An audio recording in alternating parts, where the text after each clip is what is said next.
Hi, everybody. Good evening. Hopefully the technology is working okay tonight. Welcome if you're joining us live or if you're going to watch this at another time that's more convenient for you. Welcome. My name is Denise Rice, and this is our third session on the lifelong issues in adoption. This is brought to you by the Central Missouri Foster Care and Adoption Association. Again, session number 3 out of 6, and I'm excited to be with you again tonight. Hopefully this webinar finds you well. It is June 6th already. I can't believe where the time has gone. And some probably big transitions. If you have children or adolescents in your home, school's probably wrapping up if it hasn't already. Might be involved with graduations at all levels. You might have a little pre-K who's moving into kindergarten. You may have an elementary school child who's now transitioning into junior high or middle school, or that huge life transition. You may have teens now, young adults who have graduated high school and moving on to the next phases of their life. So with that, I just want to say welcome again. It's great to have you here. Last time we were together, the first session that we covered was grief and loss, and really kind of went into how grief and loss is really kind of an overarching experience, kind of a lifelong experience that is integrated into the adoption process. And we went into how grief and loss, again, can affect each of us very differently. We as human beings are very unique, hardwired, again, based on our own experiences and our life lessons, but really kind of, I think, bringing to the forefront the acknowledgement of grief and loss and how much it is an integral part in the adoption world and those who are impacted by adoption, including the triad, in addition to siblings and extended family members. And then last time we were together, we talked about rejection and kind of delved into, as much as we can in the time that we have, really what rejection is like for those involved with adoption, and then how to support our children and our youth who may at some point have some feelings, express some feelings related to rejection. How we as caregivers, as adults involved in the adoption world, have also experienced rejection, and the importance of kind of acknowledging those feelings for ourselves as parents and caregivers so that we can then provide that safe space for our children and our youth, our young adults, to be able to acknowledge and to process their feelings as well. So again, guys, all of this really kind of starts with us as the adults, as the caregivers. If you're a professional who might be on board, it's important for you as well. And that's kind of where I fit in, to really kind of have the awareness of my own stuff, my own story, my own experiences, and constantly kind of revisiting and processing and working through those pieces as well, so that I can be the support to my families, my foster families, my kinship families, my adoptive families, to, again, it's kind of this kind of pass through in the healing process. If I, as a professional, can help support my parents, who I believe are doing the work, the hardest, the most intentional, the most purposeful work when it comes to healing trauma, it happens with our parents, that I want to, again, be able to provide and hold that sacred space for my parents to be able to process their feelings and their emotions in a healthy and appropriate way, so that they then in turn can model and can provide that safe space for their children, who are oftentimes feeling the same emotions, but sometimes don't know what to do with it and don't have the words to be able to describe it. And sometimes we only see that through behaviors. And so helping my families understand, again, the function and the purpose of those behaviors, which sometimes is being driven by these core issues that we are talking about. But sometimes it gets challenging when we don't have the cognitive language to be able to understand what that behavior is about. So this is a nice transition from rejection and then kind of transitioning into grief and sorry, not grief and loss, but guilt and shame. And so there kind of is a natural progression when we are experiencing or feeling rejection, how we can then kind of move into guilt and shame, which are two distinct and different emotions, and I'm going to go into and kind of clarify. This was kind of new for me as well. I just, over the years, I've just kind of linked those two together, and for about the last 8 months or so, have been kind of doing my own research and have been reading and taking classes, primarily with Brene Brown and reading her books and doing some of her online classes and looking at shame kind of at a deeper level and understanding the distinction between shame and guilt and how vulnerability plays a piece in that too. So hopefully, if you haven't received it already, there should be an email coming out to all of you guys that has some links to some video clips that I found online. There's a really great resource that I just want to share with you while I have your attention at this point. The website is kidsinthehouse.com. So one word, kidsinthehouse.com. And they have a plethora of video clips regarding adoption and parenting, and there are some on there that deal with birth parents and some that kind of talk about the lifelong issues, but they're very short clips, no more than a couple minutes long, by a variety of different adoption experts kind of in the field. And so in the email that should be coming out to you, I sent a couple of links for videos that are on that website that relate to the topic that we're going to talk about today. And one of them was how shame can affect adopted children. The other one was helping the adopted child work through feelings of shame. And then there was also a video that I included in there that talks about shame from the perspective of adoptive parents that might relate to infertility, if that was something that was a part of your story.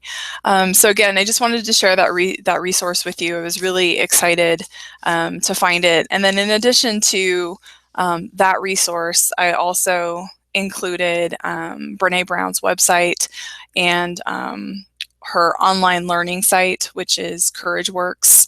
And on those sites, you can find links to some of her books if you're not familiar or even if you're interested. Right now, I'm just going to share with you guys, I am reading this one, which is The Gifts of Imperfection.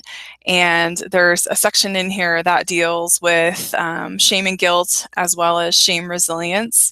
And so there were some parts in here that I just kind of wanted to start off by sharing with you to kind of give us kind of a more overarching view of shame.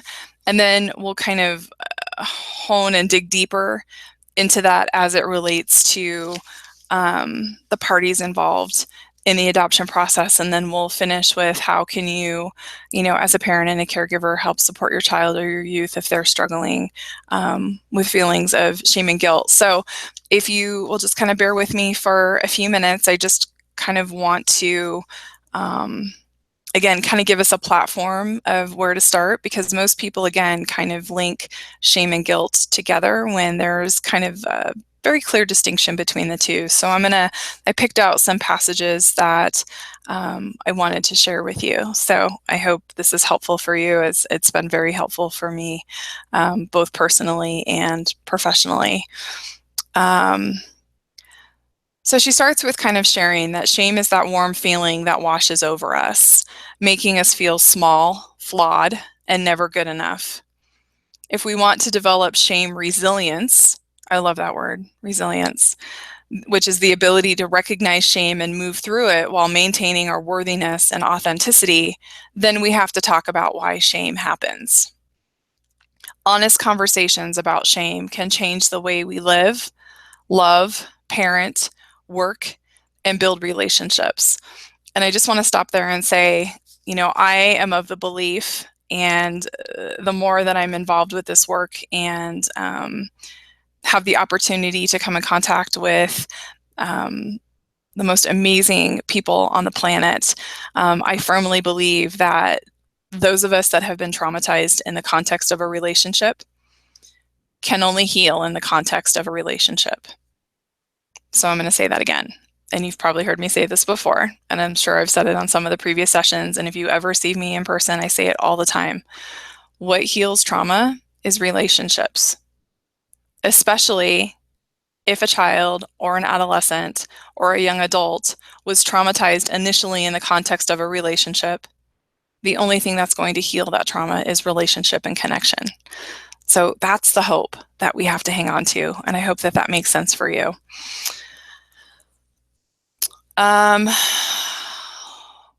So again, she just kind of goes into kind of the power of talking about shame. And there's also this premise that those of us that don't acknowledge or don't want to talk to shame are carrying around the most amount of shame. So shame resilience. So how do we kind of protect ourselves from letting shame take over and kind of infiltrate every part of our being? So what you need to know about shame to start with is we all have it.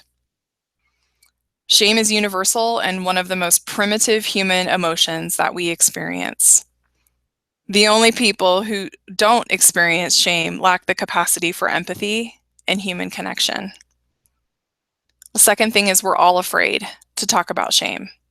And I think part of that is we don't really understand what shame is. We may, again, equate shame as feeling guilty about something. Third, the less we talk about shame, the more control it has over our lives. Shame is basically the fear of being unlovable. I'm going to say that again. Shame is basically the fear of being unlovable. It's the total opposite of owning our story and feeling worthy.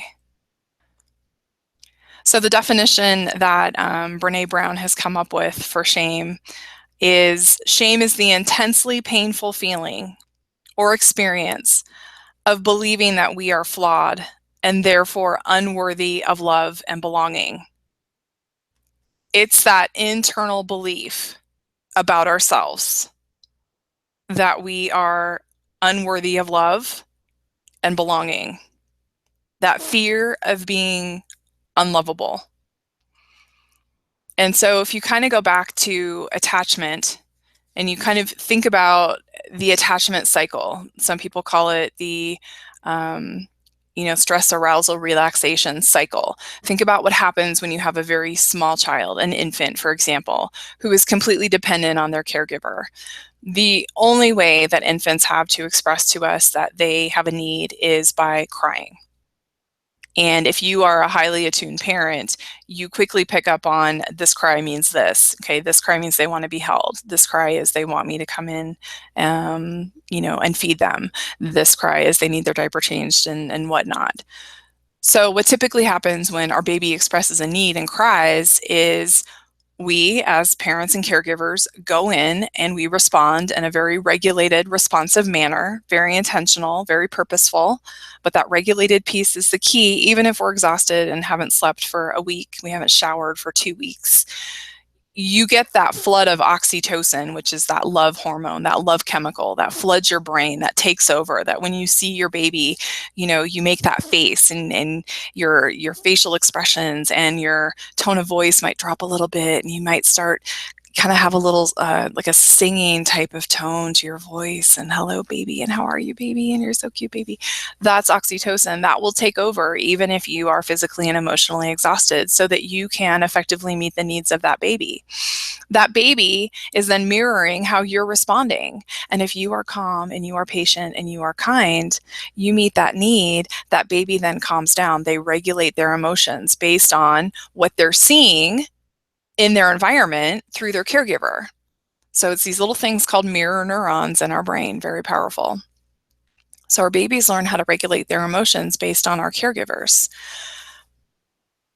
When that cycle happens and those babies get their needs met, hundreds of times a day, week after week, month after month, year after year for the first couple of years of life, that baby then internalizes. They create this, if you think of like a blueprint, or you think of like a template, the foundation of how they see life, love, family, and relationships, how what their working model looks like about themselves and about the world and about adults.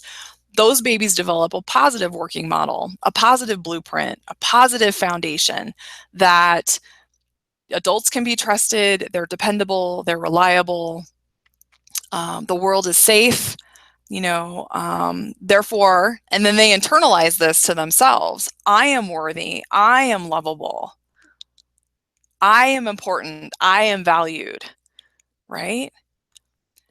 But when we have this underlying emotion and feeling, which turns into our self-talk and how we view ourselves in the world, that's tied to a sense of shame, maybe based on our early experiences, or that we did have a significant amount of rejection and grief and loss, then it starts to kind of snowball in a way into that internalization of, I'm not lovable, I'm not worthy. And carrying around that self-talk and that message is shame. It's the feeling and the emotions that you have about yourself. Okay, so I hope that makes sense. It's really kind of exciting when all this comes together. Shame keeps worthiness away by convincing us that owning our stories will lead to people thinking less of us. That if I'm honest and I'm open and, I feel comfortable sharing with somebody who has earned the right to hear my story. I love that too. People have to earn the right to hear our stories. And have they earned that right because I believe that they can hold that space with me and I'm not going to be judged and I'm not going to be blamed. That somebody can wholeheartedly hear me and acknowledge that this is my truth. And I love this simple sentence. Shame is all about fear. So when you think about humans, there's really two core emotions. There's two basic core emotions that we have: love and fear. And everything else that we experience is typically a manifestation of one of those two. Fear is very powerful. Fear drives so many of our thoughts and our decisions on a day-to-day basis. Fear is very powerful. But shame is all based in fear. We're afraid that people won't like us if they know the truth about who we are, where we come from, what we believe, how much we're struggling, or, believe it or not, how wonderful we are when we're soaring and we're flying and we're flourishing and we're blooming and we're blossoming. People often want to believe that shame is reserved for the folks who have survived terrible traumas, but this is not true.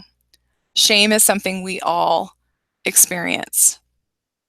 And while it feels as if shame hides in our darkest corners, it actually tends to lurk in all of the familiar places, including appearance and body image, family, parenting, money and work, health, addiction, sex, aging, and religion.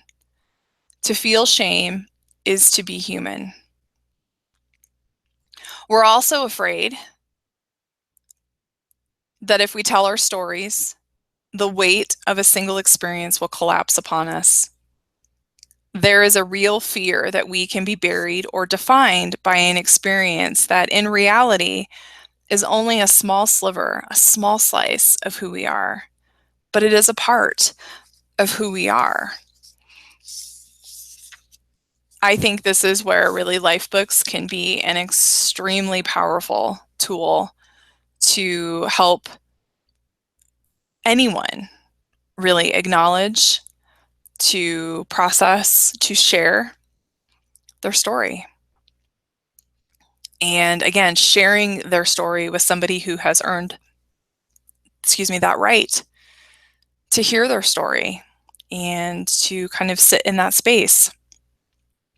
with another human being, whether it's your child, whether it's your partner, whether it's a friend, another family member, whoever it might be. She goes on to say, if shame is the universal fear of being unworthy of love and belonging, and if all people have an irreducible and an innate need to express love and belonging, it's easy to see why shame is often referred to as the master emotion. We don't have to experience shame to be paralyzed by it. The fear of being perceived as unworthy is enough to force us to silence our stories. So, a little bit about shame resilience, because I think, this is a powerful tool for parents and caregivers as well.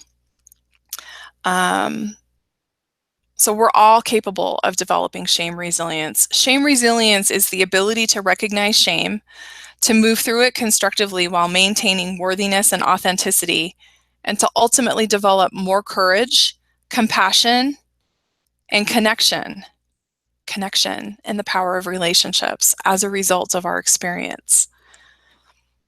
The first thing that we all need to understand about shame resilience is that the less we talk about shame, the more we have it. Think about that for a minute. The less we talk about shame, oftentimes the more we have of it. So really, shame needs three things to grow out of control in our lives. It needs secrecy, it needs silence, and it needs judgment.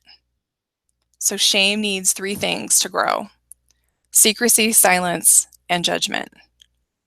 When something shaming happens and we keep it locked up, it festers and grows. It consumes us. We need to share our experience. Again, this goes back to the power of connection and relationships, especially with healing trauma. Shame can happen between people, and it can heal between people. Again, the power of what heals trauma that has happened in the context of relationships is relationships. We need each other. We are dependent on each other. We are not designed to be in isolation by ourselves. That's the gift, right? That's the hope we all have to hang on to. Shame loses power when it is spoken. So we need to cultivate our story to let go of shame, and we need to develop shame resilience in order to cultivate our story. So if you are a parent, if you are a caregiver that is watching this, again, I encourage you, in order for us to effectively model what we all want to model for our kids, is creating that capacity for them to feel safe with us, to trust us, to feel comfortable talking about their experiences, to talk about their hurt, to talk about their pain, to talk about their birth parents, to talk about their family members that they've been separated from, or that they don't have contact with, or that they don't have much information about, or maybe they want to do the search process. Whatever it is,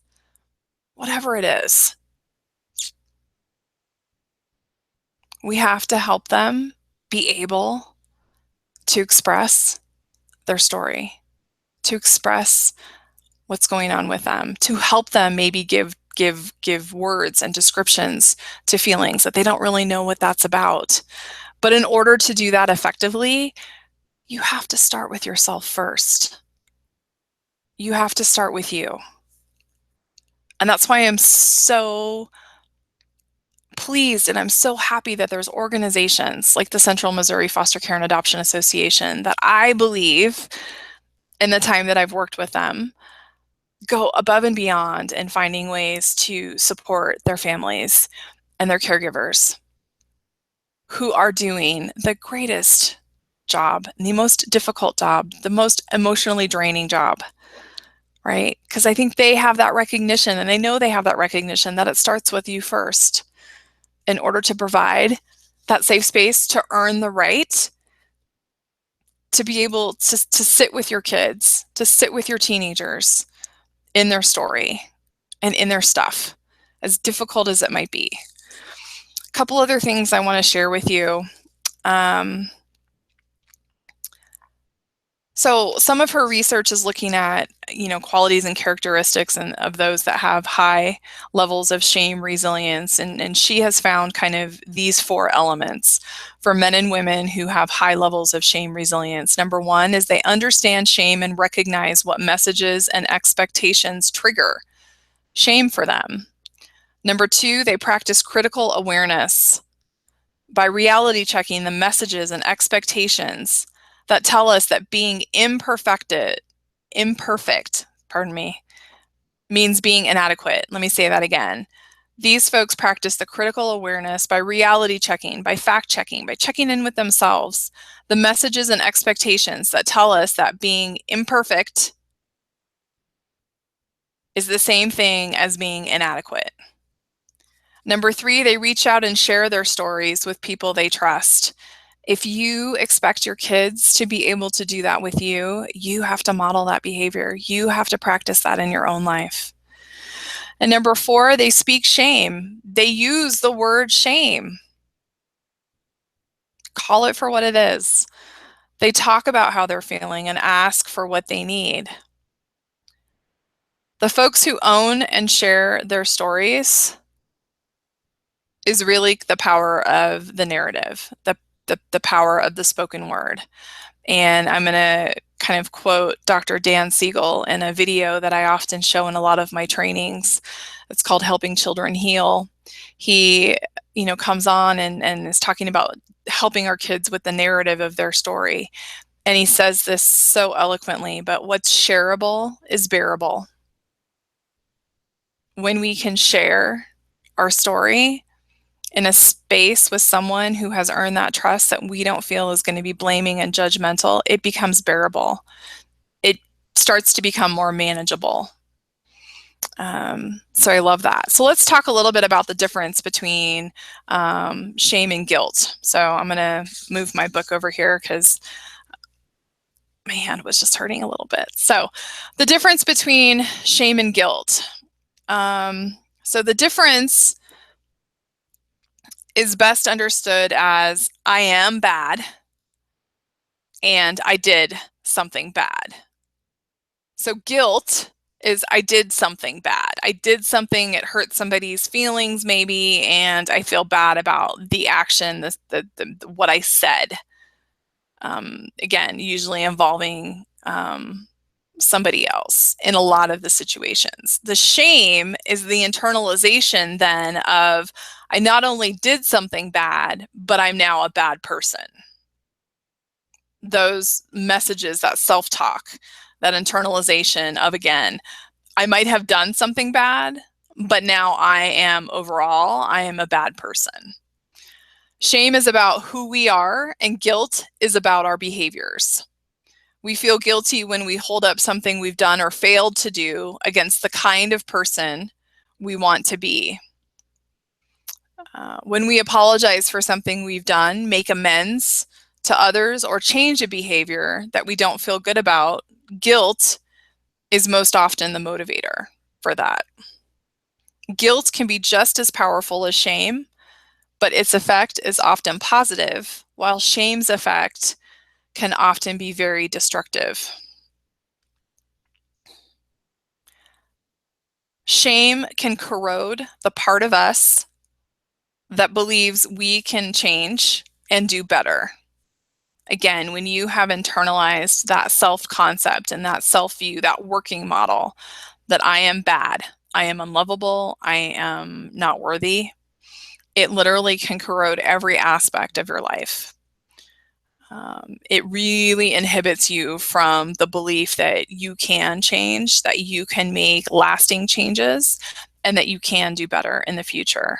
And we don't want shame to become a self-fulfilling prophecy, because the outcomes and what the research is finding with those that start carrying around heavy amounts of shame as early as 5th and 6th grade have really significant behaviors, mental health issues, physical health problems, involvement with high-risk behavior, criminal behavior, addictions, high risks, sexual behavior, things like that.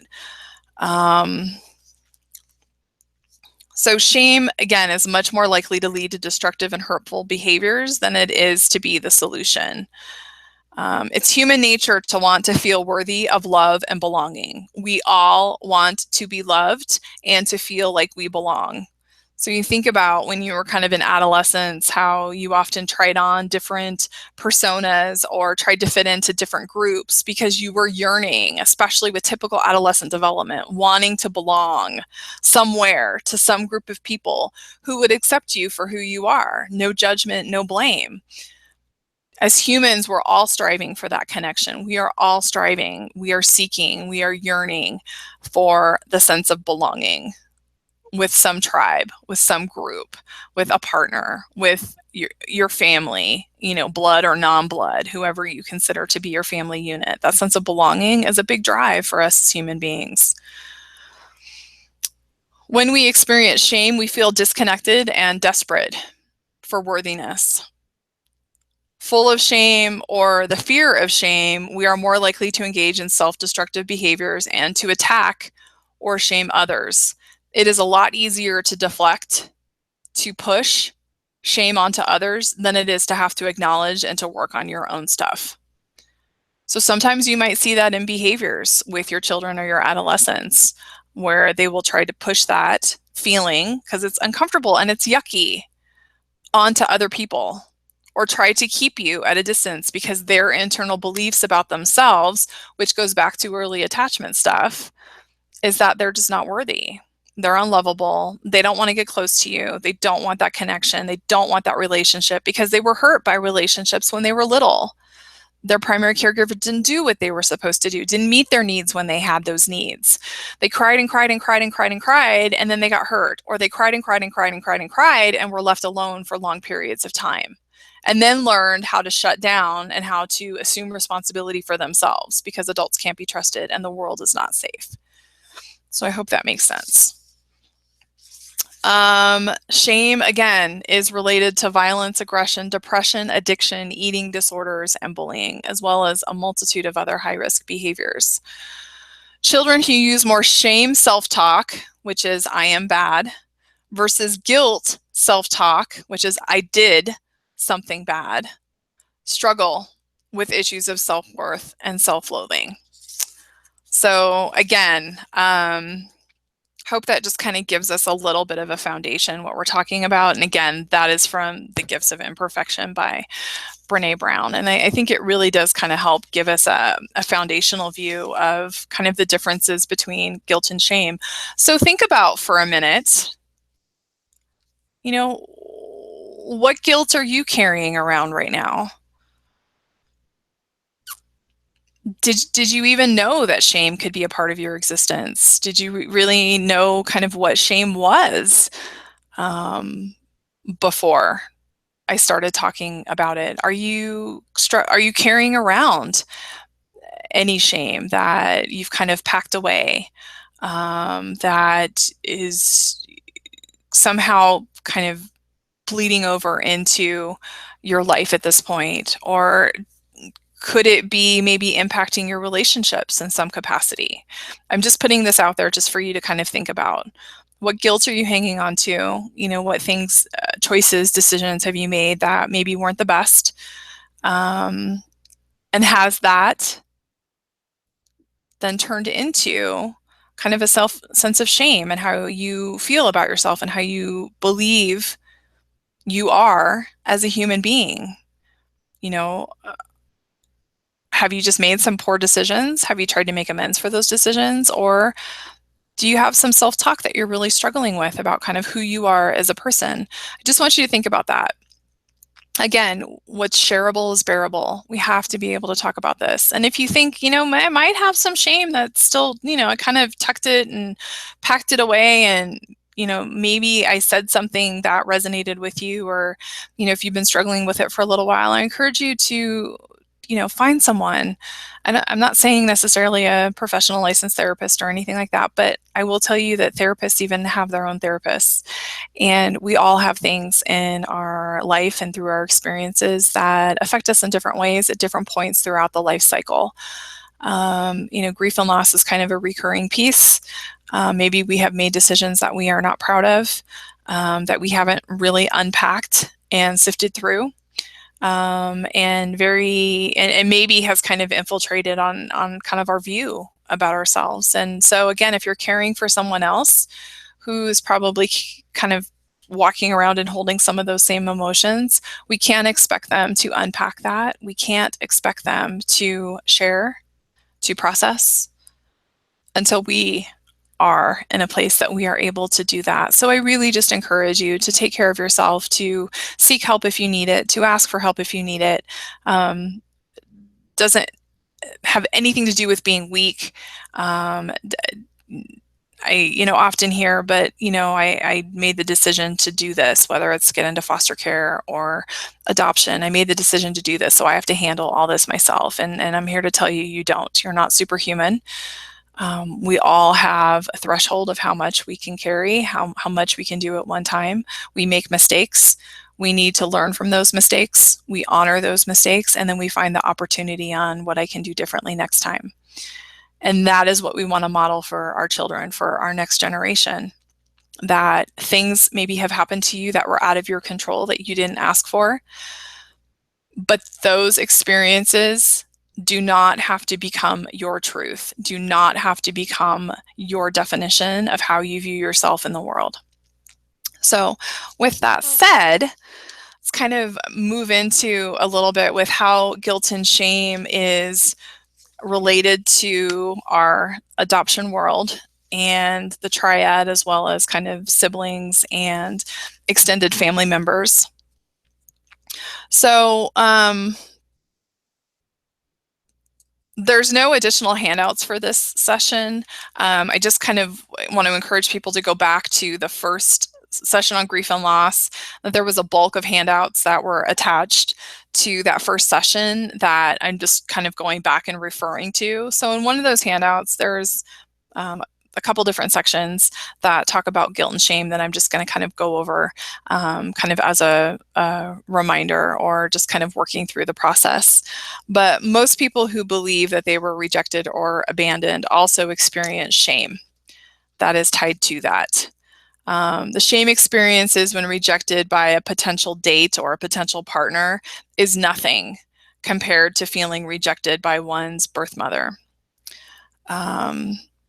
Some believe that their behavior, so this is related to the adoptees, that their behavior was the cause of the rejection or the abandonment. Some believe that they do not have value and were not good enough or cute enough to stay with their birth family. This is a real heavy burden, and too heavy of a burden for anyone, especially a child, to have to bear and to have to try to understand on their own. Guilt and shame can contribute to low self-esteem and at times self-destructive behaviors. Feelings of guilt can also play out by demanding perfection of oneself. So that overachieving, that striving for what really doesn't exist. And if I am perfect, and if I am, if I can express myself in a way where I'm good enough, or I'm even better than good, I'm excellent, that somehow is going to negate those early feelings that are tied to rejection, and then can tie into guilt and shame as well. High achieving adoptees may or may not be trying to earn favor and value, and may experience a high level of distress when passed over for a promotion, receive a grade lower than an A, not make the varsity team, when they are, again, not accepted in a way that they feel kind of supports that high achiever, that level of perfection, then they are devastated. Absolutely devastated. So what's the overcompensation about? What is that about? And how is that tied to their self-worth and their value? Enduring feelings of guilt may lead to the experience of guilt even in inappropriate situations. So again, guilt being, I did something bad, I did something wrong. How can you make amends for that? How can you acknowledge what you did? How can you, if it's related to another person, how can you, again, acknowledge that with that other party, and then how can you move forward? What can you learn from that? Excuse me, I have an itch. What can you do differently next time?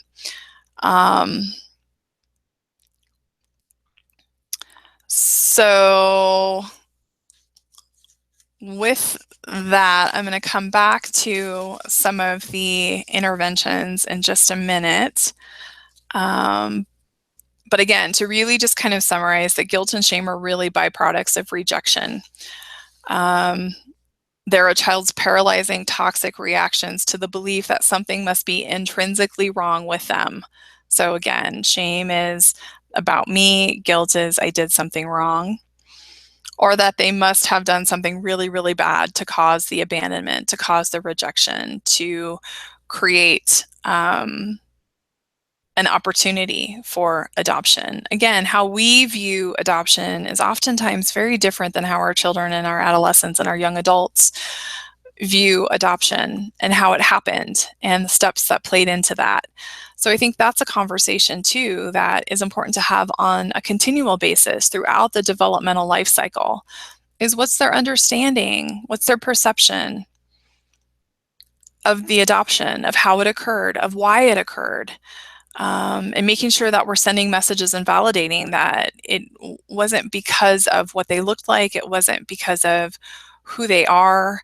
We really need to, again, confront some of those internal beliefs or sometimes those fantasies that some of our kids have, and providing more accurate information based on developmentally what we feel they can handle, because you as parents know your children better than anybody. But we sometimes, oftentimes throughout the course of life, have to confront those beliefs and practices and provide more accurate information and really help our kids understand that it wasn't about something they did or didn't do. That there were bigger, pieces that were being worked out. And sometimes we have to start answering what those pieces were, and we have to acknowledge what were those reasons, in order to really kind of confront some of those fantasies that they tend to create when they don't have all of the information. And it's a protective factor when our kids start to fantasize about what really happened. But what we really want to try to combat is, again, those self-messages and those self-talk beliefs, that it was because of them and that they are intrinsically bad human beings, which is not the case at all. So really the prescription for shame, how to combat shame and guilt, is to blast it out in the open. And I'm going to go back to that quote, is what's shareable is bearable. There's another clinician out there, and I've talked about her before, Doris Landry. She talks about what we really should be doing with shame and guilt is, first, we detect it. Secondly, we explore it. We expose it. And then we dump it. So we acknowledge it. We confront it. We talk about it. We share it, so that we can kind of start to handle and be able to process it. And then we dump it. What's shareable is bearable. Shame and guilt can only exist in dark, untouched, secret places. And oftentimes that's locked within our brains and locked within our hearts. So again, just kind of reiterates the message of we have got to put it out there. The power of the spoken word, the power of acknowledging this is the truth that I've been carrying around, but I don't want this to be my truth. I don't want this to define who I am. And being that supportive party for whoever it might be in your life that's struggling with guilt and shame. All right. The next piece that I want to talk about is in also one of the articles that I gave, or that I kind of put out there from the first session. And this section, again, is also on guilt and shame, but the sense of deserving such rejection. So again, rejection then kind of ties into grief and loss, leads the triad members, or those involved with adoption, to experience tremendous guilt and shame. They commonly believe that there's something intrinsically wrong with them, or that their deeds, their actions, caused the particular losses in their life to occur. Most triad members have internalized romantic images of the American family, which remain unfulfilled because there is no positive, realistic view of the adoptive family in our society.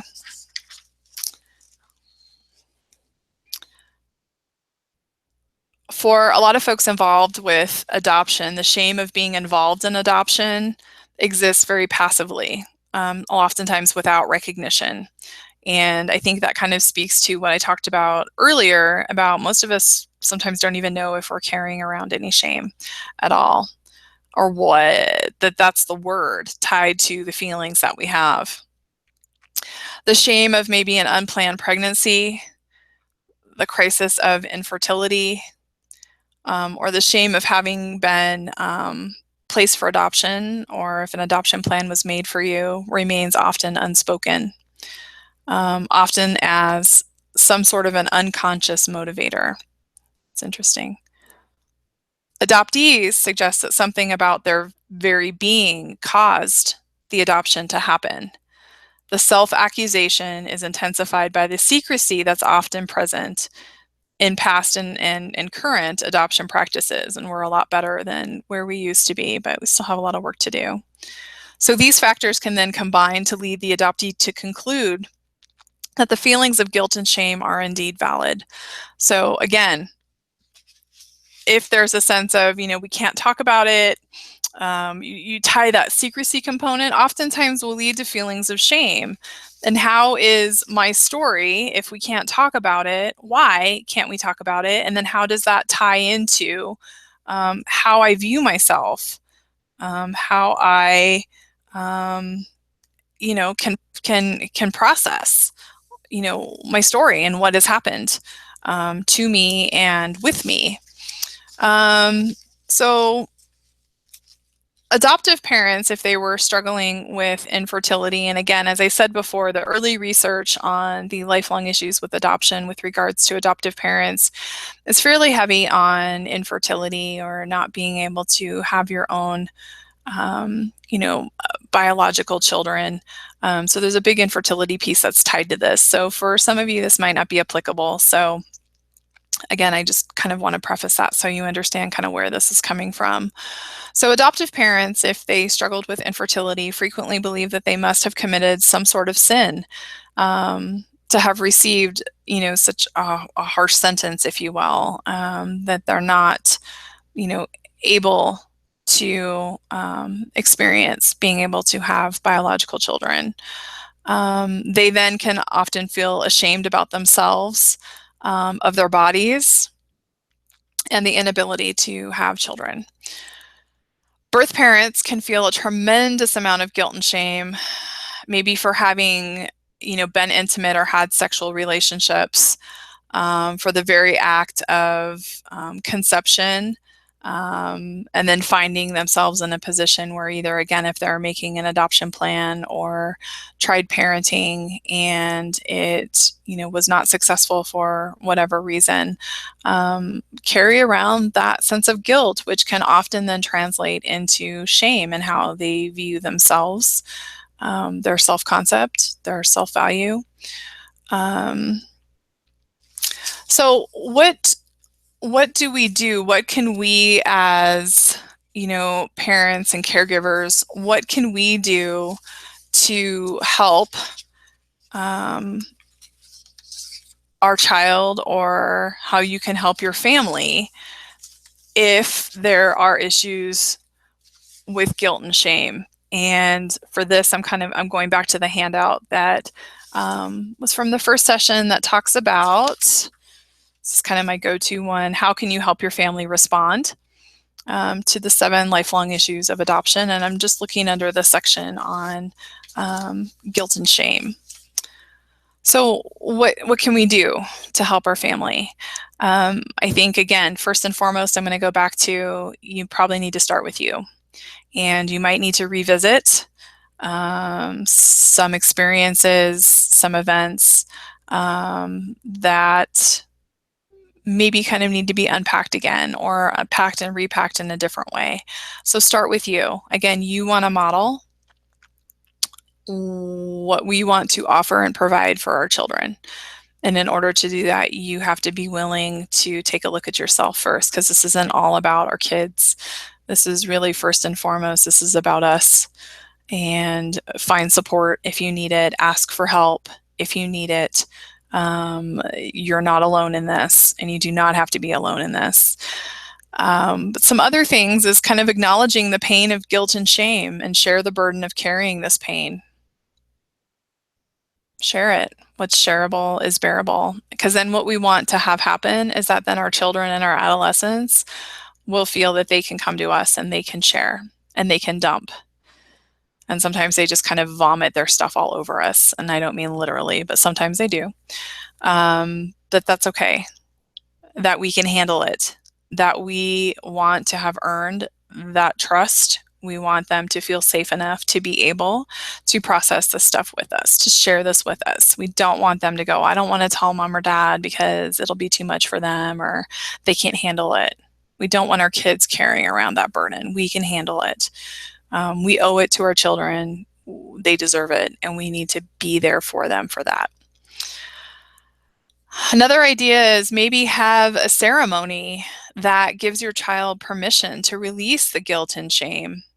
One example, write it out on paper and then tear up the paper, throw it away, blow bubbles while exhaling the feelings, and watch the bubbles float away. Think of something. There's lots of different types of ceremonies or activities that are out there with, how can we confront and how can we tackle guilt and shame, and how can we do it in a way that represents, this is what it is, it happened, right? But it doesn't define who you are. It doesn't define who you are, and that you are lovable, and that you are worthy, and that we are here for you, and that we can handle this together, because that's what we can do as a family. We can handle this together. Normalizing, I think, is also very helpful. Knowing that they're not, different, that they're not out on an island all by themselves, but that this happens, that other people feel the same feelings sometimes. I think that's a very powerful tool also. Teach the child the differences between privacy and secrecy. So privacy means that it is your decision who knows your business and what information they have. A secret implies shaming, something we don't want others to find out about. The past and their adoption story is private, not secret. Shouldn't be secrecy tied to it, because when there's secrecy, then it oftentimes is tied to a sense of shame and what's wrong with me and why couldn't this be talked about. And you'll hear that a lot of times from older adult adoptees who didn't know they were adopted and who didn't find out until later in their life, oftentimes when their birth family had passed, and this was never talked about. Their adoptive parents never shared with them that they were adopted, even though maybe they had a sense that something was different. And then that turns into, why is my story, why did it have to be a secret? And what's wrong with me that this couldn't be talked about and that nobody felt that they could share it? What does that say about me as a person? That's shame. And to carry that around is an insurmountable burden that nobody should really have to carry around.